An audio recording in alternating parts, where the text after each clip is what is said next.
falar hoje sobre dias que ficarão para a história. Fala para quem está do seu lado. Existem dias que ficarão para a história. Pastor, mas todos os dias ficarão para a história. Não, alguns dias eles viram história. Alguns dias ficam para a história. Você não lembra do dia anterior, ou talvez de 3 ou 4 dias antes da morte de Ayrton Senna, mas você nunca vai esquecer do dia em que ele partiu. Eu não lembro o que eu estava fazendo no dia anterior ao 11 de setembro, mas eu lembro claramente o que eu estava fazendo no dia em que eu vi a notícia pela primeira vez. Talvez você não lembre, alguns aqui vão lembrar, mas talvez você não lembre o dia ou a noite em que o seu filho foi concebido, mas você lembra com certeza o dia em que ele nasceu. Porque existem dias que viram a história, mas existem dias que marcam a história, entram para a história. É sobre isso que a gente vai falar hoje. Amém. Declara comigo, diga, dias que ficarão para a história. Todos os dias nascem com o mesmo potencial de serem dias que ficarão para a história. Então o que separa um dia ordinário, um dia comum de um dia extraordinário, um dia fora do comum? São as minhas escolhas. O que eu escolho fazer ao longo do dia é o que vai construir, o que vai se tornar aquele dia. Silvão aqui já jogou na seleção brasileira. Diz ele que já fez mais de 30 gols. Eu só vi um até hoje que fica em replay direto lá no YouTube.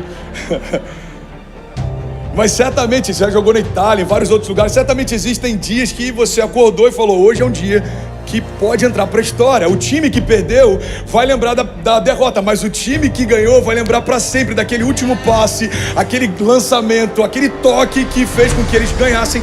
E aquilo mudou a história deles. Existem dias que eles têm esse potencial. A questão é, irmão, pega isso. Se os dias que eu tenho vivido não têm sido dias extraordinários, são as escolhas que eu tenho feito que não têm moldado os meus dias. Não coloque em Deus a culpa pela ausência de milagres, se na verdade você não tem ansiado por eles. Não coloque em Deus a responsabilidade por algumas coisas que você está vivendo, se você não entregou para Ele totalmente o controle.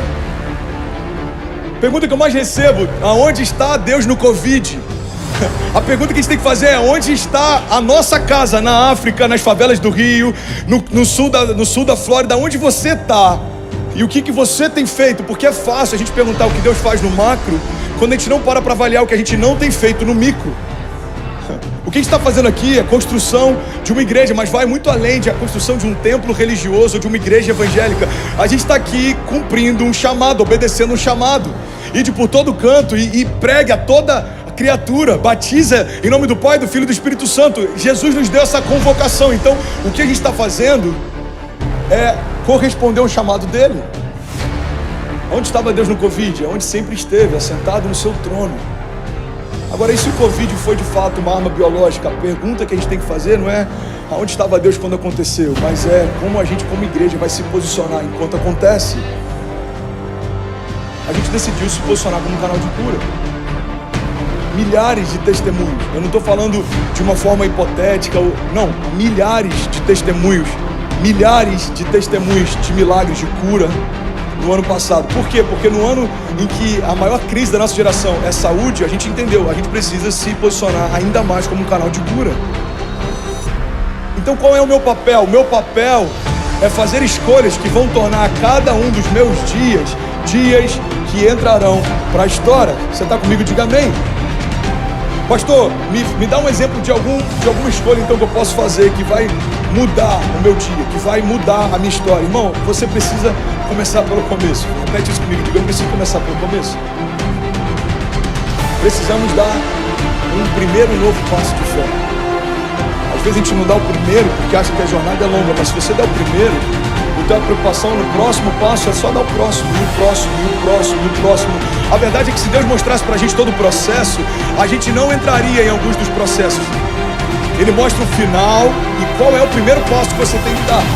Então ele fala, olha só que interessante, quando ele encontra Pedro, ele fala: Pedro, se você largar tudo e me seguir, eu te farei pescador de homens. Então tem um convite inicial e tem um destino final, mas ele não fala o que vai acontecer no meio do caminho.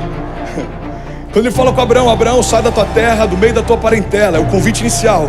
Ele fala: e vai para o lugar que eu te mostrarei, o destino final. Mas no meio do caminho é que existe uma separação, irmão, entre meninos e homens. No meio do caminho é que a história está sendo escrita. Então, o que eu preciso fazer para viver dias que vão marcar a história? Eu preciso dar o meu primeiro passo de fé. Declara isso comigo, diga: eu preciso dar o meu primeiro passo de fé.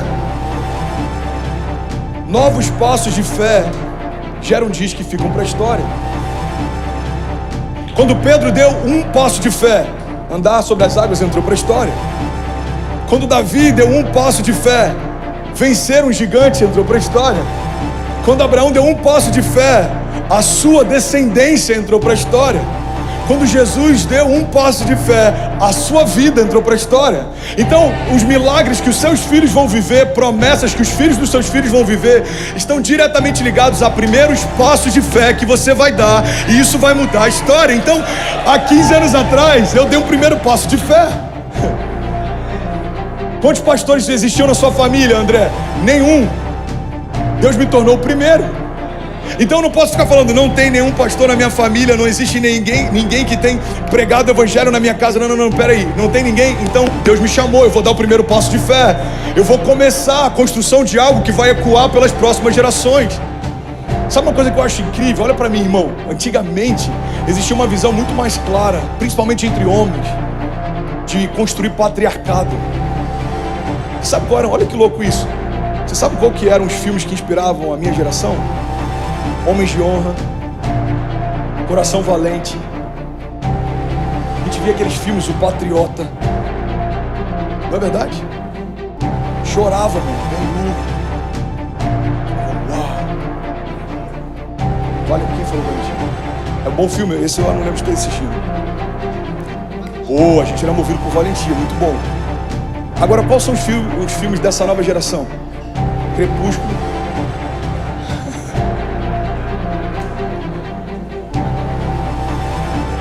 Harry Potter. Irmão, entende isso? Ah, pastor, mas isso não tem nada a ver com entretenimento. Mas é a expressão de algo que está acontecendo. Poderoso Chefão, tirando todo o contexto que existia por trás, ok? Não me entendam mal. Mas fala, fundamentalmente, e é por isso que mesmo sendo um filme que fala sobre crimes, atrai muitos homens. Porque fala da construção de patriarcado, fala de um homem que entendeu, eu vou construir algo que vai ser a base pela qual os meus filhos vão se mover. Você sabe por que os baby boomers, pessoas que vieram antes da geração Z, geração Y, a geração Touch, que é a geração dos nossos filhos hoje, por que eles eram tão preocupados com construção de patrimônio? Porque a visão deles é, eu preciso construir uma base sólida, que vai ser a base em que os meus filhos vão se mover. O meu avô, por exemplo, um deles veio do Ceará e outro veio de Portugal. O meu avô que veio de Portugal entrou no navio e ficou, 40 anos sem retornar para ver a família. Então ele começou a trabalhar como pedreiro, depois ele começou a abrir um negócio, abrir um bar e depois ele começou a construir. E aí quando ele partiu, ele deixou inúmeros imóveis para a família, porque a concepção dele é, eu vou trabalhar incansavelmente para construir uma base segura para minha família. Ele entendia que ele estava construindo uma base sólida, um patriarcado. É comum a gente ver, há gerações atrás, alguém que falava, cara, o meu avô quando chegava, reunia todo mundo em volta da mesa. O meu bisavô, por parte de pai, ele tinha um único campo de pouso de Fortaleza. Então quando o presidente ia para visitar a cidade, parava no campo de pouso do meu bisavô. Ele reunia toda a família e o presidente ia lá e falava com cada um dos filhos, deu um emprego federal para cada um deles. E ele era considerado um coronel sem nunca ter servido ao exército. Por quê? Porque ele começou do zero e fez história. Agora o que a gente precisa entender é o seguinte, irmão. Pega isso, em nome de Jesus. Então, vamos voltar aqui. Pega isso em nome de Jesus, irmão. O que é esse desejo das gerações anteriores de construir patriarcado? Eram homens que entendiam, eu vou construir uma história que vai selar o destino da minha família. Irmão, antigamente famílias tinham orgulho de ter um brasão que representava a família. Todo mundo lembrava da história do bisavô, do avô. Hoje em dia a gente está vivendo uma crise. Estamos em meio a uma geração em que homens têm medo de serem homens e mulheres têm medo de serem mães. O que vai mudar a história dos seus netos? O teu posicionamento de fé hoje. O que vai mudar a história dos seus filhos? O seu primeiro passo de fé hoje. Seus filhos serão apaixonados por Jesus se verem paixão em você. Seus netos transbordarão se você começar a se encher. Existe uma bênção de Deus separada para nossa casa. E quando a gente diz sim, a gente começa a se tornar uma plataforma. Os nossos filhos vão se mover a partir daquilo que para a gente um dia era teto, para eles se torna chão.